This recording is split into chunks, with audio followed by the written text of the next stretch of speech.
औज़ुबिल्लाहिमिनश्शैतानिर्रजीम बिस्मिल्लाहिर्रहमानिर्रहीम। मोहतरम नाज़रीन अस्सलामु अलैकुम वरहमतुल्लाहि वबरकातुहू। रमज़ान मुबारक जे ख़ुसूसी नशरियात संगत तव्हांजी ख़िदमत में हाज़िर आहियूं। जीअं त शहादत अमीरुल मोमिनीन अलैहिस्सलाम जा ॾिहाड़ा हली रहिया आहिनि ऐं असां कुझु इक़्तिबास कयो आहे मौला अमीरुल मोमिनीन अलैहिस्सलाम जी वसियत जा कुझु जुमिला। वसियत जेका कई वेंदी आहे हूँ त इंसान आम इंसान जी अगर ॻाल्हि कजे त पंहिंजी ज़िंदगी में हर कमु हर ॻाल्हि हर तजुर्बो पंहिंजे अचण वारे नसलनि खे ॿुधाईंदो आहे, पंहिंजे दोस्तनि खे ॿुधाईंदो आहे।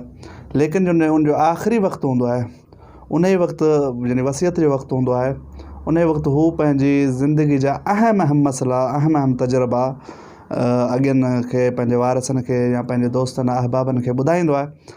ईअं त अगरि अहल बैत अलैहिस्सलाम जी ज़िंदगी में थी वञे त उन्हनि जी ज़िंदगी जो हर लम्हो हर मिंट हर सेकंड अहम आहे। उन्हनि जो हर कमु मसरत ख़ुदा जा पैगाम ख़ुदा खे बयानु करण वारो आहे। अगरि उन ई अहम कमनि मंझां जेके अहम कम जेके मौला अमीरुल मोमिनीन वसियत में मुंतख़ब कया आहिनि, यानी आख़िरी कमनि में जेके तमामु पूरी ज़िंदगी पूरी अहम तरीन ज़िंदगी मंझां जेके मौला कुझु जुमिला कया आहिनि, अगरि ॾिठो वञे त मौला जी वसियत में हिकु मुख़्तसर वसियत आहे जंहिंमें मौला अमीरुल मोमिनीन अलैहिस्सलाम पूरे इस्लाम खे उन जी वसियत जे चंद लफ़्ज़नि में बयानु कयो आहे।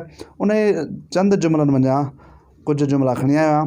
पहिरियों इमाम अलैहिस्सलाम इमाम बाज़ाहिर इमाम हसन ऐं इमाम हुसैन अलैहिस्सलाम खे मुख़ातिब आहिनि। इमाम अलैहिस्सलाम फरमाइनि था ऊसीकुमा बितक़वल्लाह व अन ला तबग़िया अद्दुनिया व इन बग़तकुमा। आउं तव्हांखे परहेज़गारी जी वसियत थो करियां। तव्हां दुनिया सां बग़ावत, तव्हां दुनिया सां धोखो, तव्हां दुनिया सां बेवफ़ाई न कजो, अगरचे दुनिया तव्हां सां बेवफ़ा छो न थिए। यानी मौला अमीरुल मोमिनीन अलैहिस्सलाम इन शइ जी तरफ़ इशारो कनि था दुनिया अगरि तव्हां सां बेवफ़ाई बि करे त तव्हां दुनिया वारनि ते एहसान करो, तव्हां दुनिया वारनि सां भलाई करो, तव्हां कॾहिं बि उन बेवफ़ाई उन्हनि सां न करियो। ऐं तव्हां पंहिंजी ज़िंदगी में अगरि अॻिते वधणु चाहियो था त तव्हां पंहिंजे नफ़्स जा पाण ज़िम्मेदार आहियो ऐं तव्हां बग़ावत न करियो।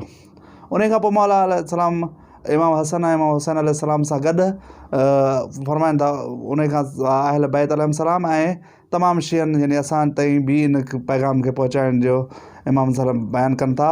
इमाम अलैहिस्सलाम फरमाइनि था ऊसीकुमा व मिन जमी वलदी व मन बलगहुम किताबी हाज़ा।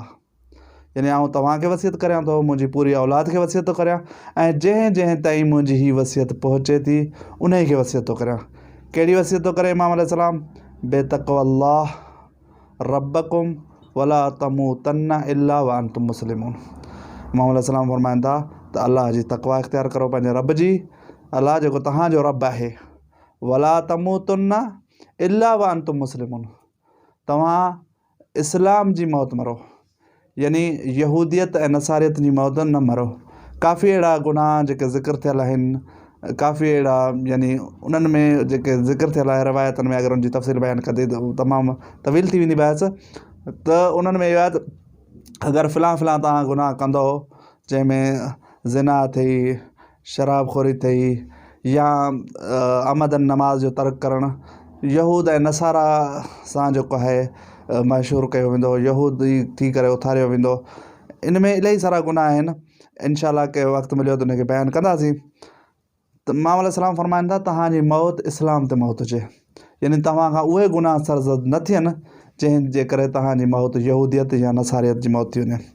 उन खां पोइ इमाम अलैहिस्सलाम फरमाइनि था वातसिमू बिहबिल्लाह जमीअन वला तफ़रक़ू। इमाम अलैहिस्सलाम आयत पढ़ी आहे, इमाम अलैहिस्सलाम इत्तिहाद जो दर्स ॾिनो आहे। त इमाम अलैहिस्सलाम फरमाए थो तव्हां टुकड़ा टुकड़ा न थी वञो, तव्हां मुतहद रहो, ख़ुदा जी रस्सी खे मज़बूती सां पकड़ो, टुकड़ा टुकड़ा न थियो। यानी अगरि कोई ज़िंदगी में कोई टुकड़ा टुकड़ा थिए थो या टुकड़ा टुकड़ा करण जी कोशिशि करे थो, गोया के उहो इमाम अलैहिस्सलाम जी वसियत मां वसियत जी ख़िलाफ़ वर्ज़ी करे रहियो आहे।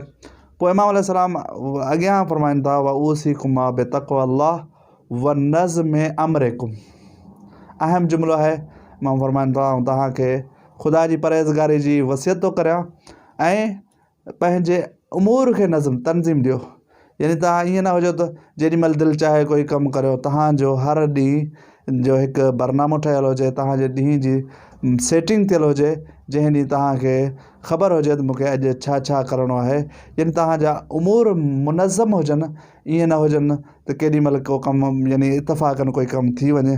न, हर कम जो नज़म ज़ब्त हुजे ऐं पंहिंजे दीन मज़हब ऐं पंहिंजे प्रोग्राम खे हलाइण जे लाइ रुॻो पंहिंजी ज़िंदगी न, पंहिंजा तमामु प्रोग्राम आहिनि उन्हनि में नज़्म ज़ब्त हुजे, का बदनज़मी न हुजे।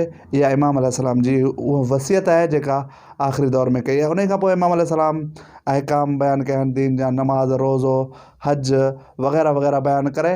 उन खां पोइ इमाम अलैहिस्सलाम ॿ शयूं ॿियूं बि बयानु कयूं आहिनि। उन मां इमाम अलैहिस्सलाम ख़ासि कर इमाम अलैहिस्सलाम लफ़्ज़ अल्लाह अल्लाह यानी हिकु जॾहिं ख़ासि ऐं अरबी लुग़त में ख़ासि शइ जी तरफ़ खां डिॼारियो वेंदो आहे, उते इहो लफ़्ज़ अल्लाह अल्लाह इस्तेमालु करे उनखे बयानु करे थो। इमाम अलैहिस्सलाम उन ई इहो लफ़्ज़ इस्तेमालु करे यतीमनि ऐं पाड़े वारनि जी इमाम अलैहिस्सलाम खे परत कई आहे त ख़ुदारा यतीमनि जे बारे में पंहिंजो पाण खे बचाइजो, यतीमनि जो माल न खाइजो, न ई जीरान खे यानी पाड़े वारनि खे तव्हां का अज़ियत ॾिजो। पाड़े वारनि जा ऐं यतीमनि जा हुक़ूक़ अदा करियो। इंशाअल्लाह अॻी नशिस्त सां गॾु तव्हांजी ख़िदमत में हाज़िर थींदासीं। वस्सलामु अलैकुम वरहमतुल्लाहि वबरकातुहू।